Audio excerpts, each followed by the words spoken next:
Awesome. Good morning, everyone. Day 2 of orientation. How are we feeling? Yeah? Okay, good. We still have some energy. Love to hear it. Awesome. My name is Katie Tuberosa. I am the graduate assistant for new student orientation, so I've been behind the scenes doing a lot of the logistics of this program. So we're going to get started with our Ensuring Community presentation. So right now I am joined by the Office of Compliance and Equity, Public Safety, and then Student Accountability and Restorative Practices, and we're going to get started with our presentation. Good morning, everybody. Pretty good. We'll try that again. Good morning. All right, much better, thank you. This is a big room. I'm going to move around a lot because the folks on the left, the folks on the right, I want you to, just experience the whole of me. I'm Dave Gilbert. I'm the Director of Student Accountability and Restorative Practices. This is actually my 20th year at William & Mary.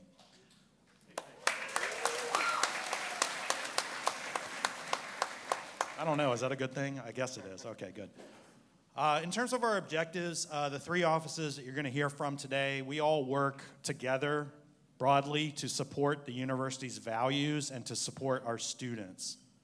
It's less important to me as an objective that you know about our processes and how they work and what all the steps are than that you understand that we are here for you.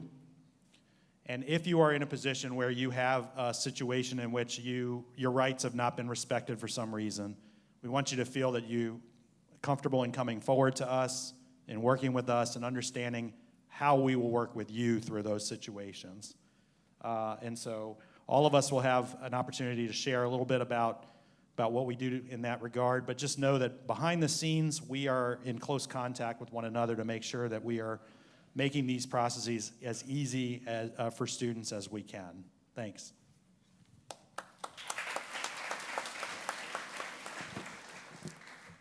Great, so I'm going to ask all of you to take out your phones and join our Menti. The code is 33150809, and you're going to answer this question. Share one word to describe why you chose William & Mary.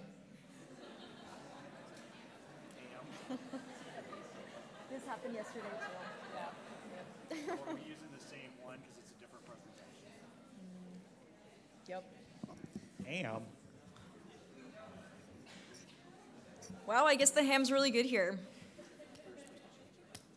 Let's see proximity. I saw history. I did see a few communities. Let's see what else. Let's get some actual words up here. Let's shout it out. Maybe we can shout them out. Why did you all choose William & Mary? One word. Proximity. Proximity. Thank you. Nature. Community. Values. Ooh, I like that one. Rigor. Let's do two more. I heard research, ham.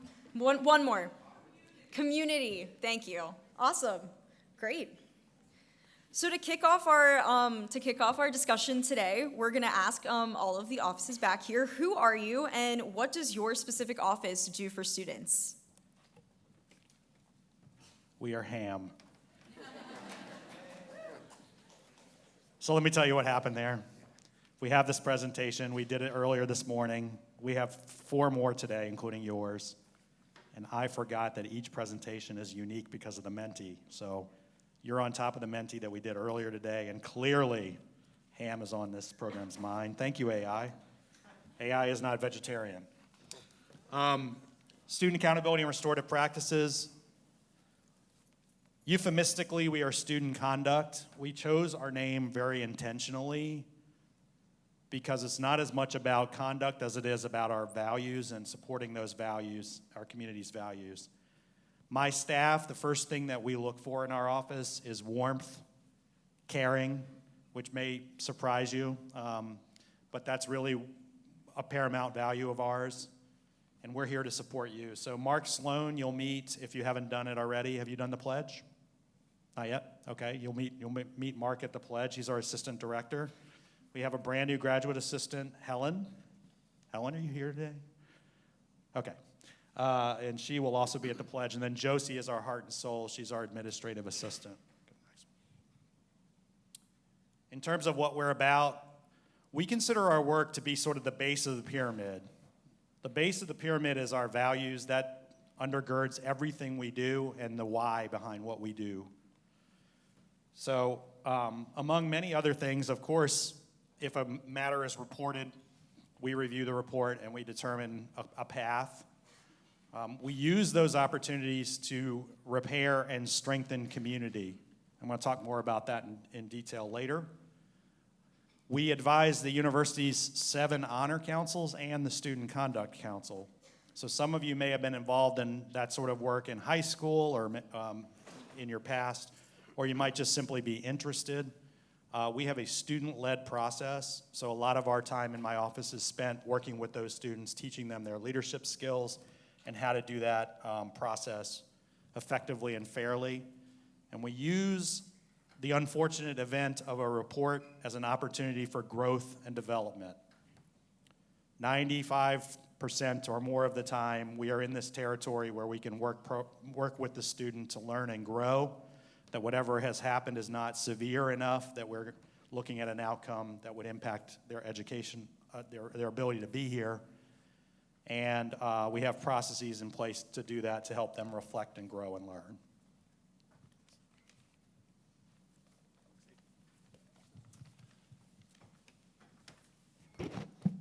Well, first, hi, I'm Cliff. I'm the Associate Vice President for Public Safety. So I'm responsible for campus police, emergency management, and risk management. I've been here for 3 months, so not quite as long. And first, I want to commend this group right here, front and center. I'm impressed. Nice job. That's hard to do. That's hard to do.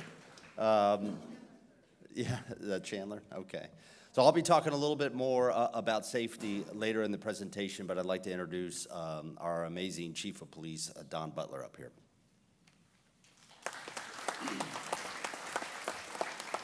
Thanks, Cliff. You can forward me one. So I'm just going to talk briefly in general about our police department and what we do, and then we'll get into some specifics later. First, starting at the bottom there, we are an accredited police department by VALEPSI, which everybody knows is a 6-letter acronym for Virginia Law Enforcement Professional Standards Commission. Actually, it's a commission that requires us to be in compliance with about 700 different standards that align with best practices, and we are assessed every 4 years to make sure we're in compliance, and we have policies that follow best practices as well. So our police department is 28 sworn police officers, and we also have civilian staff in dispatch and security on campus. And we're trained at the Regional Police Academy, which is the same academy that Williamsburg Police go to, James City County Police go to. I always mention Portsmouth Police. That's where I came from. I did 20 years there until I found this wonderful place. But we all go to the same academy, and we're all Virginia sworn police officers. We are your police department. We're on this campus 24/7, 365, to include a dispatch center, patrol officers, investigations, obviously supervision. And we're here for William and Mary, and we'll get into what that means and what our values are and how we police our wonderful community. So thank you. Next up, we have Pamela Mason.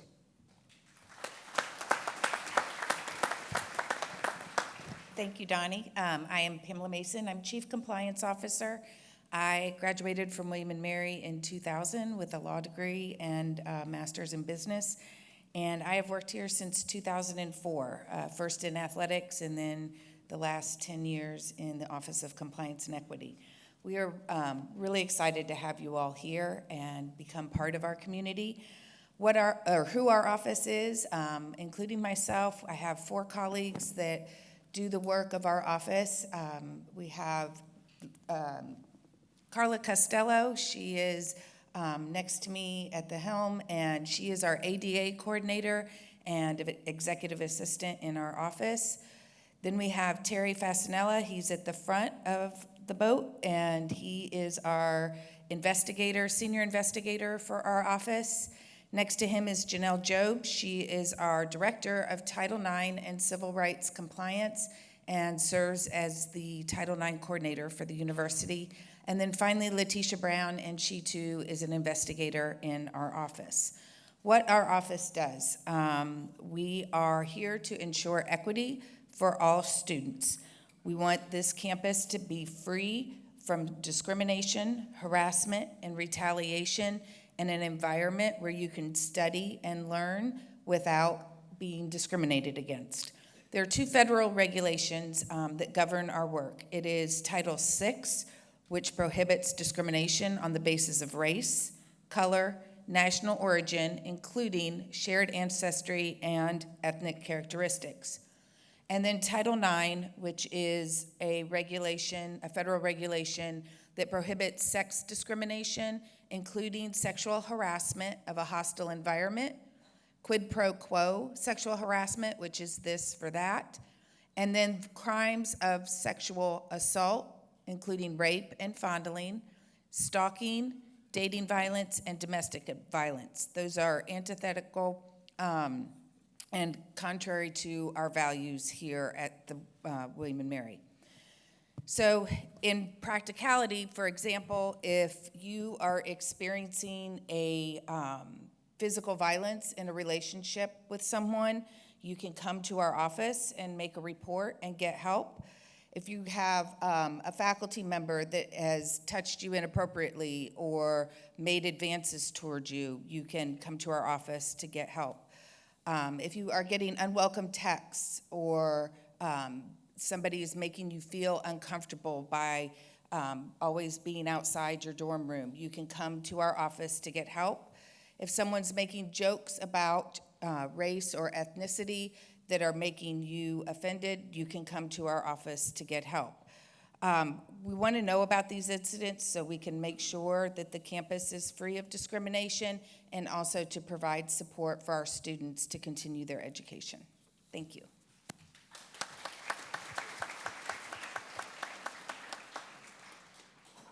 Great, now that we know a little bit more about these offices, let's continue to think about community. So when you're living in community, what values have been important to you?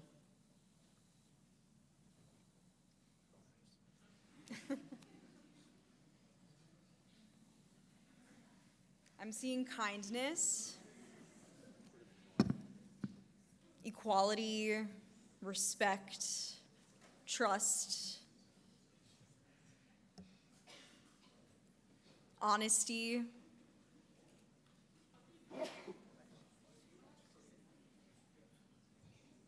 Awesome. Yeah, these values are all really important to a community. These are very important. Even ham too, very important to communities. So what we're gonna do now is we're gonna learn a little bit more about what values guide the work of these offices here.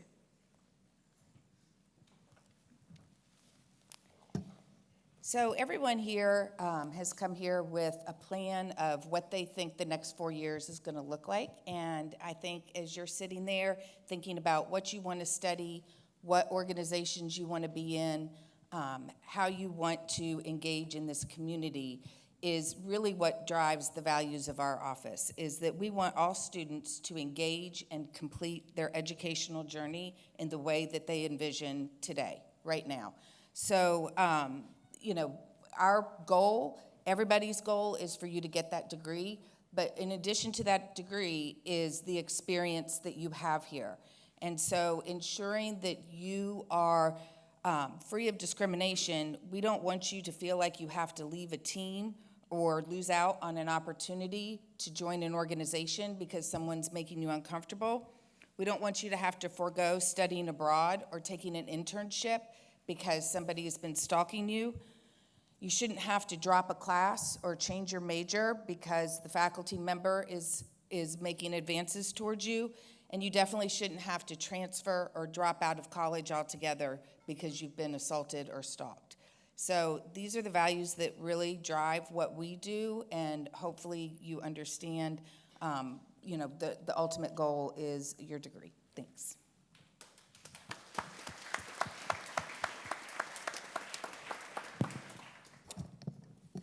So I'll briefly go over the values that drive the public safety in William & Mary's Police Department, and I'll explain what they mean to us and how they drive our work. And they're not in any order, but integrity is obviously being trustworthy and honest and being seen as someone who can be trusted. Along those lines, if our department makes a mistake, and we will, we're not perfect. As our president says, we're not perfect, but we're going to be awesome. So we'll own it, and then we'll try to fix whatever led to the mistake. With professionalism, it's about having well-trained, knowledgeable police officers who are respectful and do their job and do it well. We are paid to police this university and make it safe, and not only that, but make it so people feel safe. So we have to be seen as professionals and do a professional job.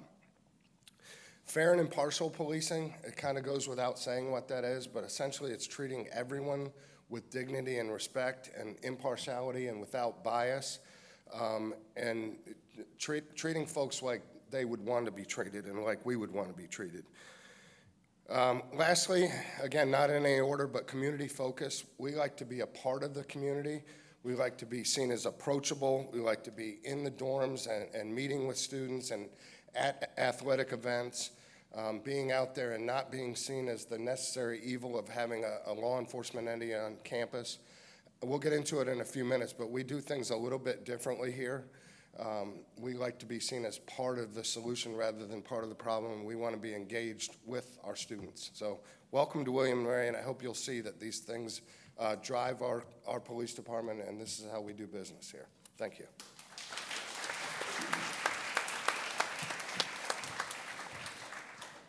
Okay, time for some audience participation. Raise your hand if you are perfect.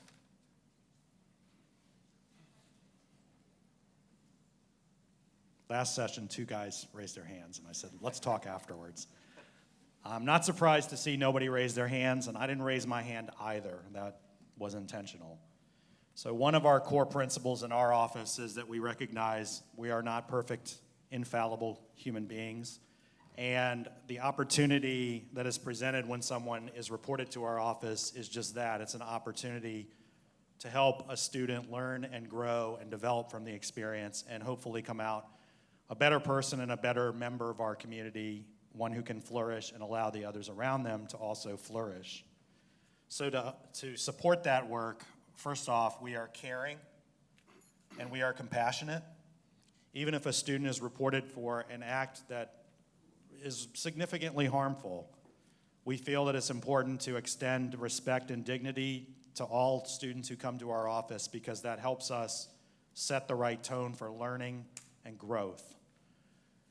90% of the time last year, we had an opportunity to do something called an alternative resolution, which, if the student successfully completes, does not result in a conduct record at the end, which is an incentive for many of our students, of course. And the emphasis in that space is on how did the student's actions impact others in the community and themselves, and what does the student need to do actively to address that harm and to restore the community. If you are a student who is experiencing harm, one of our other tenets is to work with you to make sure that we're reaching out to you to find out how you were impacted and what do you need to move forward and to be repaired and restored. And that looks different for each individual. And if we can do those things in our outcome, we will do that. We emphasize community, that these actions occur within the context of community. Oftentimes, we don't appreciate all the ripples in the pond when we act, how we've impacted others around us. And so a lot of our emphasis is on helping a student reflect on that and address that if it's appropriate. How many of you have heard of the Good Griffin policy? Okay, good. I'm glad to hear that. A word about that also reflects our value of caring. If you are in a medical emergency situation, either as a witness, as a friend, or yourself, we don't want you to sit with the discomfort of thinking, I want to get help, but I'm afraid this person will get in trouble. The reality is, if someone reaches out for help, we treat that as a good Griffin, regardless of how significant the incident is or how many people were involved. The Griffin policy extends to the student who needed the help, the person who called for help, and anybody else who was kind of around, might have been a witness. We extend it to all of them because we want to reduce the barrier for you to get help. It's more important to get help, save a life, and then let's talk about what happened later. Our office will still engage with the student because obviously we want them to reflect and learn, and that takes place with conversation and over time and perhaps some active engagement. But they will not come out of that situation with a conduct record that gets reported outside of the university to things like law schools and graduate schools. So if you're ever in that situation, please don't hesitate to reach out for help. And WMPD supports that policy as well. So if they arrive, they typically will document the situation and they'll refer it to our office rather than treat it as a law enforcement matter. Finally, we really value peer accountability. So what's somewhat unique about William and Mary is most of the time our students are engaging with students, not with me, not with my assistant director. So we've trained students in our conduct council to administer the alternative resolution, and you might meet with a student rather than one of us because we feel that peer-to-peer accountability is a more powerful tool for learning and perhaps will make the student more comfortable engaging than meeting with an old guy like me. We have a student conduct council and 7 honor councils on campus. If you've been involved in any kind of activity like that, there'll be opportunities to get involved with us. First of all, you're welcome to come talk to me, and I'll put your name on our email list. But our students will be at the Honor Pledge and at Student Activities Fair. If you are at all interested, please do sign up. Put your email in, and they will contact you when selection and recruitment occurs. Thanks.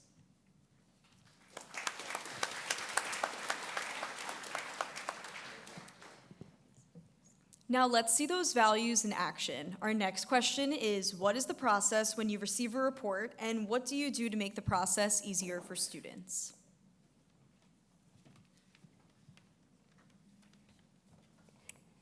Okay.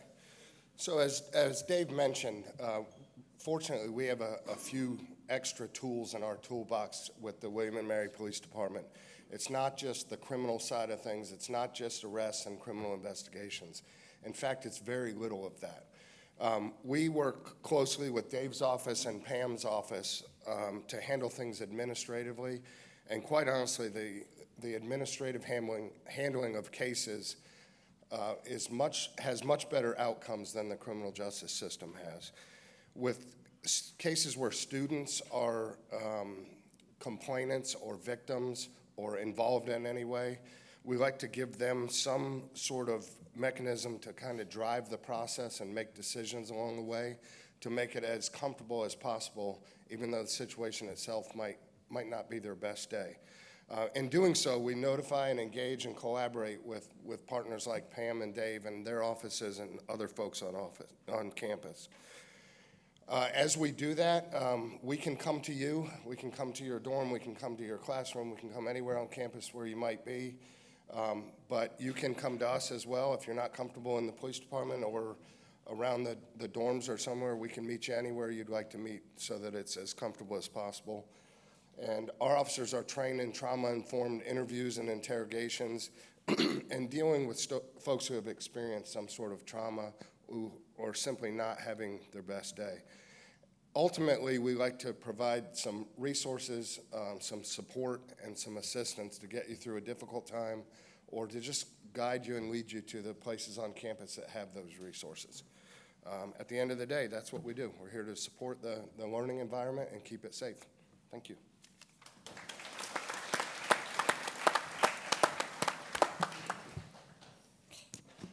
So the Office of Compliance and Equity is here for support, and we don't have just one process when we get a report to our office that something has occurred.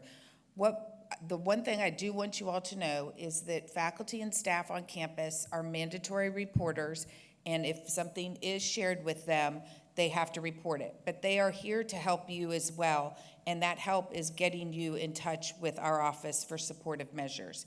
So the one thing to take away today is that if we do get a report from a mandatory reporter, which is also your RAs, student employees in the rec center are all considered mandatory reporters. It's not that you can't share it with them, it's just that it comes to our office and we will reach out with supportive measures to offer you. It doesn't mean that there's an investigation. It doesn't mean you have to engage with us. It doesn't mean that anything further has to happen at that time. It also means that you're available to reach out to us on your own terms. And 6 months from now, you might say, you know what, I do need some supportive measures, so I want to follow up with them. This is all about continuing your education without interruption.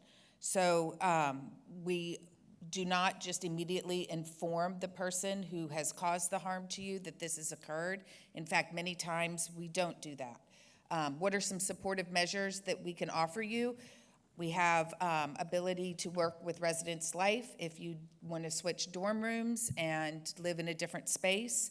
We can help you with academic accommodations or modifications.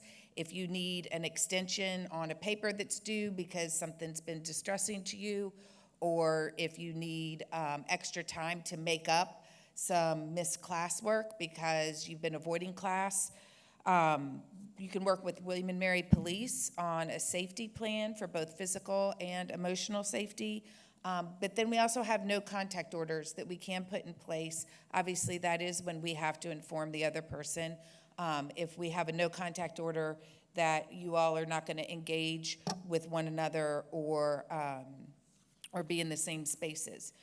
The bottom line is when we receive a report, whether it's a mandatory report from a third party or whether it's you self-reporting something that's going on, we let the student be the driver of the situation. So nothing is required. A process is not going to just automatically be started, and you are not going to be required to engage in any process that you don't want to.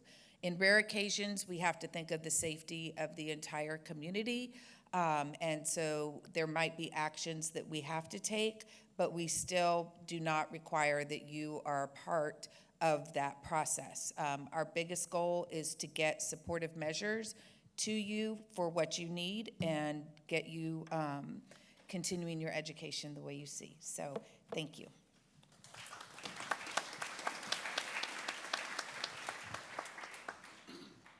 Going to ask for a little bit of your help here. So just shout it out as it occurs to you. But for students who are hesitant to report or decide not to report something that happened, what barriers do you think exist that creates that dynamic? Social pressures, okay. Sorry? Stigma. What about retaliation? Afraid that the person's going to come back at you. What about loss of control? If I report it, then I lose control of the situation. This big bad university is going to take it. The train is going to leave the station. Also, I hear from students, I'm afraid I'm going to get ping-ponged around these different offices, and at the end of the day, nothing is going to get done, or it's going to take a lot of my time. So we're aware of all of those dynamics, and I hope you get a sense that we work collaboratively together to address all of those concerns. In terms of retaliation and social stigma, many times you can report something, and if you choose not to let the other person know, we respect that choice, and we'll work with you to help you move forward from whatever has happened. If accountability is something that you are seeking, then we work and we shepherd you through that process. We work collaboratively with one another and communicate, so if Pamela's office is already working with a situation, we make sure that we coordinate our efforts so we're not requiring students to go to unnecessary meetings or stepping on each other's processes and making it more difficult or lengthier to address a situation. When my office gets a report, we are thoughtful and considerate as to what next steps are, what makes sense. We'll look at the level of severity of the behavior. Obviously, if something's emergent, then we're going to talk with our colleagues and see how we can reach out and support and address the situation as quickly as we can. Most of the time, we're not in that situation, thankfully, and we can reach out to the student and find out what they want to see happen and give them their options, make sure they're aware, and also support them through the process. We have lots of great resources on campus, like the counseling center and other things that academic supports that we'll let the student know about. so that they are impacted as minimally as possible through the process. I talked about alternative resolution. That's often the case, that we are able to offer that. And again, that's an active process that engages the student who was impacted and also the student who did the impacting. Good Griffin. And then, of course, we have our various councils that we refer to. But I want to assure you that what we don't do is we don't jump out of our seats and start running without thinking about what we want to do, what is in the best interest of the student, what does the student want. And again, we work very closely with everybody here to make sure those processes are as easy on students as we can. Thanks.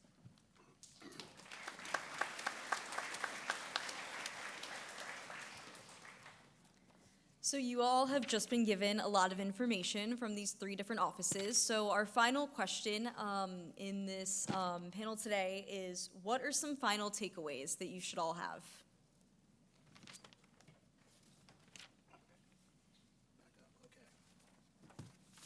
Sorry, I forgot I was up again. If you remember nothing else from the presentation, remember you're not perfect, I'm not perfect, we're not perfect.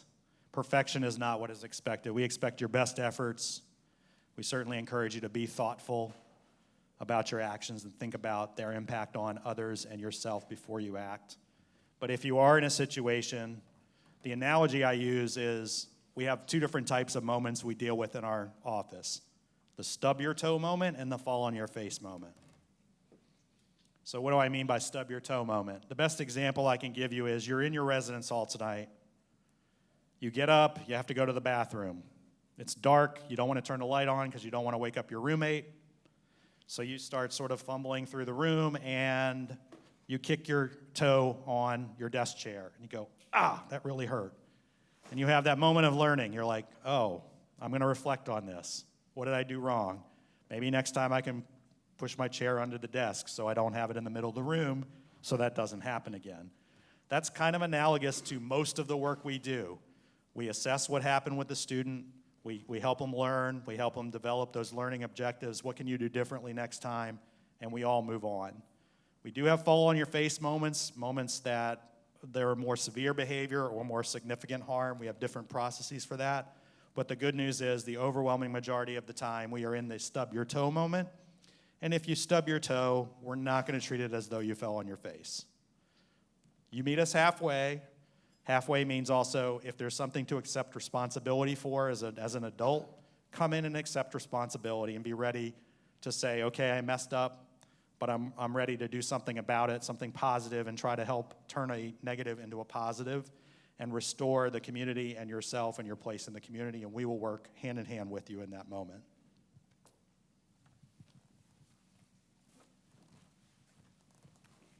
Okay, so for the Office of Compliance and Equity, we like to say that a report equals support, and that is the takeaway for y'all today, that we have other options available, but the minimum we want to do is support you, which is why we encourage reporting. I've talked to you about supportive measures. What are some of the other things that we can do? If someone has been saying offensive things to you or making you uncomfortable, we can have an educational conversation with that person and really tell them to stop, cut it out, don't do that. Further conduct could lead to further process. So it puts them on notice that this behavior is unwelcome. We have informal resolutions as well. So whether that's the no contact order and parties agreeing that they're not going to register for the same classes or they're going to live in different spaces next year. Those are kind of some ways that we can ensure that the person that is impacted, is able to move on and not have to deal with the person that's caused the harm. We do have a formal process, and we'll assess every report that we get. If they want to make a formal complaint, make sure that option is available.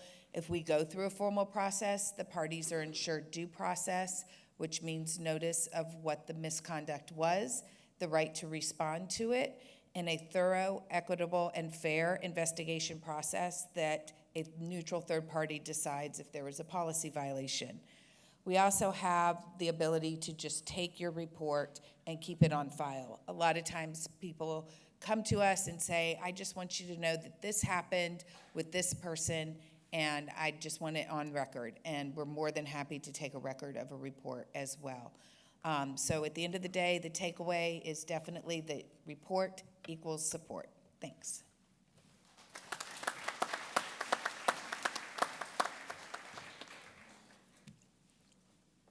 The person on the right in that picture, I'm surprised we use this one. She was born when I was in the police academy, and she's been here 10 years now. So Dave talked about feeling old. I definitely feel old. That's not the takeaway, though. So the takeaway today is I want you folks to know that we are your police department. We're funded by William & Mary for William & Mary. We have the mechanisms to do traditional law enforcement, but we are more so a non-traditional police department. We do a lot of things that are different than what you might expect, and I'll give you some examples.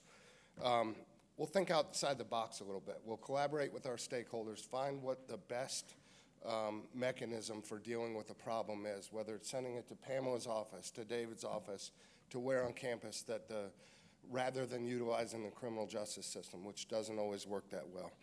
At the end of the year, last day of classes, our department purchases and cooks this year was about 600 hot dogs to give out. That's not traditionally what the cops do, what the police department does. We did and this is probably what you're gonna take away, unfortunately. We did a fundraiser a couple of years ago where we did a planned food fight, and I emphasize it was planned, it was for a good purpose, et cetera. We probably won't do it again, I'm sorry to say, for two reasons. Number one, the police officers got destroyed. Like the students mashed us, no pun intended. Actually, it is pun intended. Because the second reason is one of our police officers a week later was at Medcare because he had mashed potatoes stuck in his ear and had an earache. And I know that's true, exactly, because he is me. I was there. So, but I do want you to take away that we're an approachable group of men and women, and we're here for you. We want to be a part of the community, and we want to provide support and facilitate a safe and inclusive and welcoming environment in line with William & Mary's values. So thank you.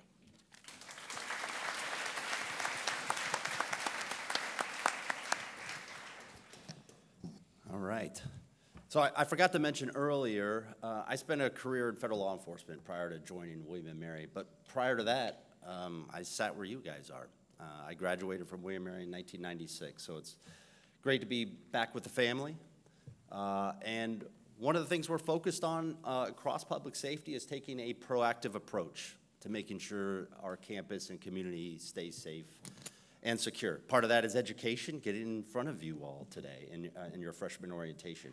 Part of that is technology. And so what I'm going to challenge all of you today in the class of 2029 is to increase our numbers of users of the Rave Guardian application. The QR code is here. That tells you how to get to that. But I'll explain Rave Guardian in a second. Understand that there are, and we're certainly sensitive to concerns about alternative locations for residences right now, right, where you're staying until the new dorms get done. Well, part of the reason campus here and the William & Mary community has been safe all these years is because those in your seats right now before you said something when they saw something. Right? And so the Rave Guardian app gives you an opportunity to, anonymously if you would like, to report suspicious things or concerning things. All the resources that we've talked about here today, from Title IX and compliance to SARP to William & Mary Police, you have access to reporting all those services through there, plus other services that the campus and the university provides. It's one-stop shopping for that. Also, it has something called a safety timer. It's a tool within the app that gives you the opportunity to first bring in what they call guardians into the application. And so, do you guys know Life 360? Yeah, this isn't that. This isn't your parents tracking you. In fact, you have to opt in for that piece. But if you invite in guardians, family, friends, those that you trust into that application, you just bring them in, import them from your contacts. You can set a safety timer. So if you're walking from one place to another and you're concerned, you set that safety timer. And if you don't get there and disarm that safety timer, your guardians are going to be notified. They're going to be reaching out to you or public safety if they need to. So we're putting tools in your hand to play a role in safety. So this is a partnership. So I encourage you. Traditionally, we've had about 10% of the community here sign up. We need to improve that. So I challenge the class of 20 to 29 to today, before you leave, sign up for that application, use your William Mary email address, and you'll have all those services. And then give us feedback. We've already gotten some great feedback from the orientation assistants already, and so I can't wait for your feedback. But please sign up, and I look forward to seeing you around campus. Thank you.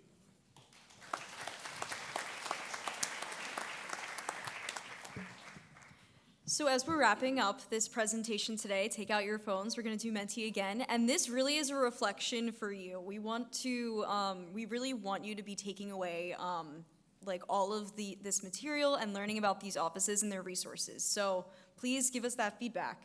The questions are: I know where to go for support if I need it. I will reach out to one of these offices if I need help, and I understand the importance of shared values. So take a minute to just really think about if you know those answers from this presentation today.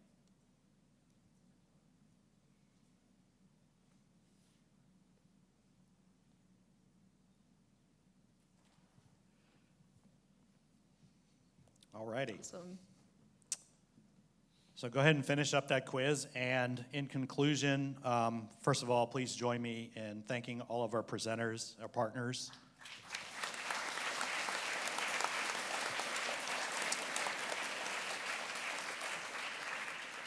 Great crowd.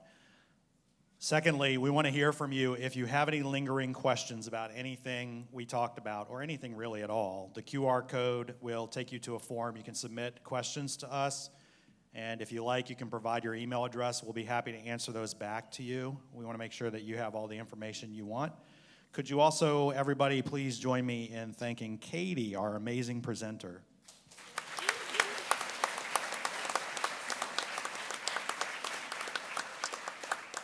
Thank you, Katie. Otherwise, class of 2029, gosh, that's hard for me to say. Good luck.